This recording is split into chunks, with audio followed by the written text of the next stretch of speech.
Y, and R. Spoilers. Next 2 week, full August 24 to the 4th of September 2026.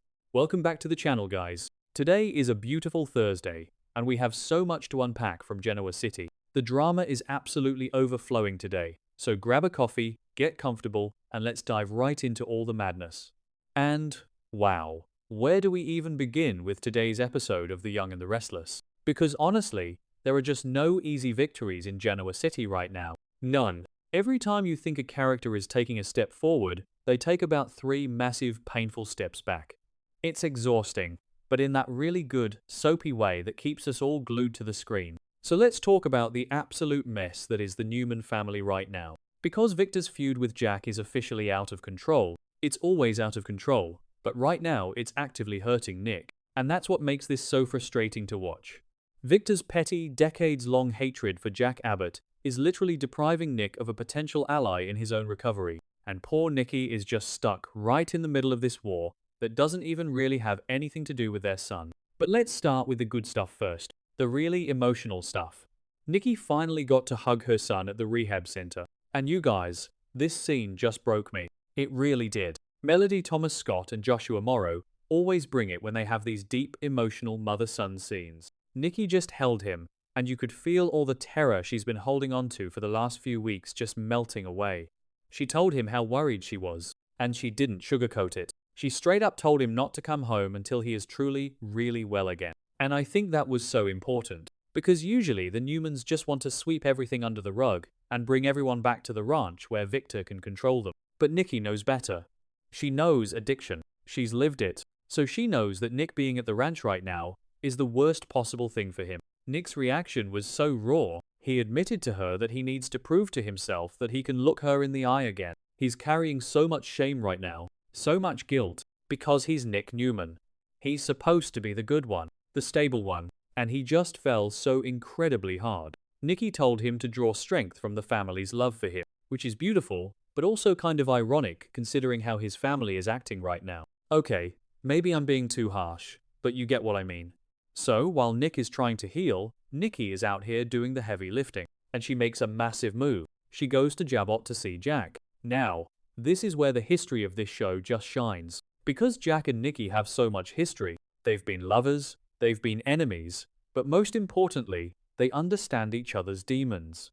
Jack suggests they should probably keep their distance because her marriage to Victor is finally healing. And he's not wrong. Victor is already paranoid enough. But Nikki just completely refuses. She is not taking no for an answer. She literally begs Jack to help save Nick. She reminds him that he saved her life once. And that is so true.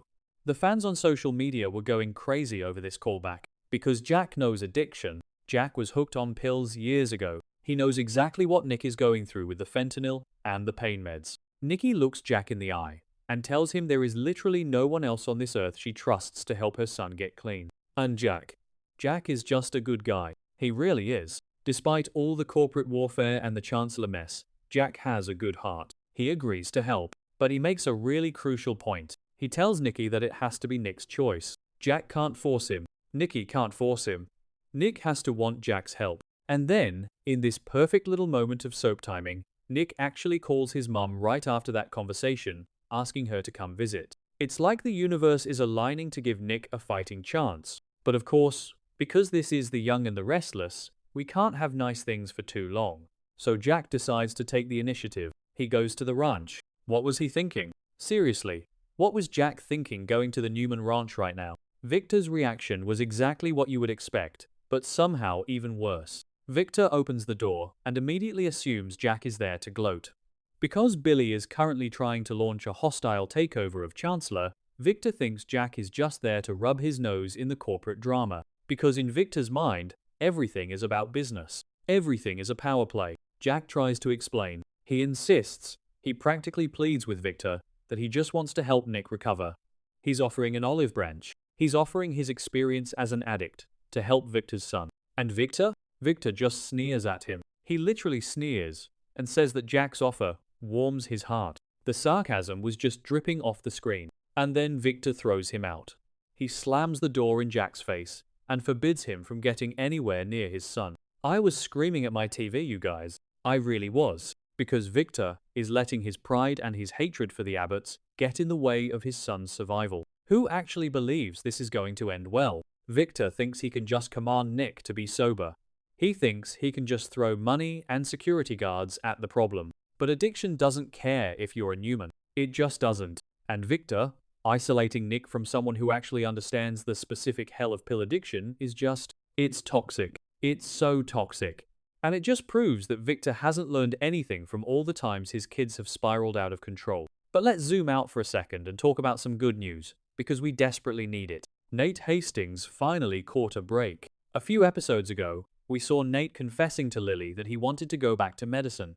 Devon leaving the corporate world kind of inspired him to follow his actual passion. And today, Nate tells Stephanie that he officially scheduled his surgery. He has a real chance to fix his hands and return to Memorial Hospital as a surgeon sooner than anyone expected. I am so happy about this. Honestly, corporate Nate was getting so boring. He belongs in a hospital. He belongs saving lives. And it's such a nice contrast to what's happening with Nick. Nate is fixing his physical trauma, while Nick is trying to fix his mental trauma. The writers are doing a really good job of balancing these two storylines right now. But back to the rehab facility, because we have to talk about Marie. Oh, Marie. I don't know how I feel about her yet. Part of me thinks she's exactly what Nick needs, and part of me thinks she is a walking red flag who is going to drag him right back down to the bottom. So Nick is sitting there in the common room, struggling with a jigsaw puzzle. And I love a good metaphor. The puzzle is his life. It's broken into 1,000 pieces and he doesn't know how to put it back together. It's a bit cliche, sure, but it works. And then Marie shows up. She just walks up and helps him with the puzzle. Now, remember, the last time we saw these two, they were doing drugs and sleeping together in a dingy motel room. It was Nick's absolute rock bottom. And here she is, back in rehab. She admits to Nick that she came back to the program because she almost died. Again, she had to have her stomach pumped from an overdose. And she confesses that she's been fighting non-stop with her husband ever since. Her life is a complete and total mess. She tells Nick that she's decided she needs to take rehab 1 hour at a time. Not even 1 day at a time. 1 hour. Because that's how fragile her sobriety is right now. And there is just this undeniable attraction between them. You can feel the chemistry, but it's messy chemistry. It's trauma bonding. They are drawn to each other because they've seen each other at their absolute worst. They sit there and exchange advice. They do this light, flirty teasing about who is more of a hero for coming back to rehab. It's cute, but it's also terrifying because you know they are both just one bad day away from relapsing together. Marie admits that she's thought about Nick a lot since that night at the motel. And Nick is so incredibly honest in this scene. He tells her that they are both choosing to live better now, but internally, he admits to himself that he still constantly thinks about using. The cravings are still there. They are loud, and they are constant. It was such a rewarding moment for the show, because they didn't just cure Nick overnight. He's fighting a war in his own head every single minute of the day. He tells Marie that his family is the only thing keeping him in the fight right now. But is that enough? Because his family is a complete disaster right now. Victor is fighting with Jack. Nikki is caught in the middle. Victoria and Kyle are sneaking around, making out in offices. The whole family is distracted. And what about Marie's husband? She mentioned they've been fighting. Is he going to show up at the rehab center? Is he going to cause a scene? I have this terrible feeling that Marie is going to get pulled out of rehab by her toxic husband. Or she's going to relapse and take Nick down with her. Or maybe I'm wrong. Maybe they are going to be each other's rock. But this is a soap opera, guys. Happiness doesn't usually last very long in Genoa City. And speaking of not lasting long, we also got a quick mention of Holden today. The poor guy is facing such a tough choice. Lily is just relentlessly pressuring him to pick a side in this massive Chancellor corporate war against Billy. Holden just found out who his real family is, and now he's being forced to play soldier in a boardroom battle he doesn't even understand. It just goes back to what I was saying at the beginning. There are no easy victories here. Holden thought he was finding a family, but he just found a war zone.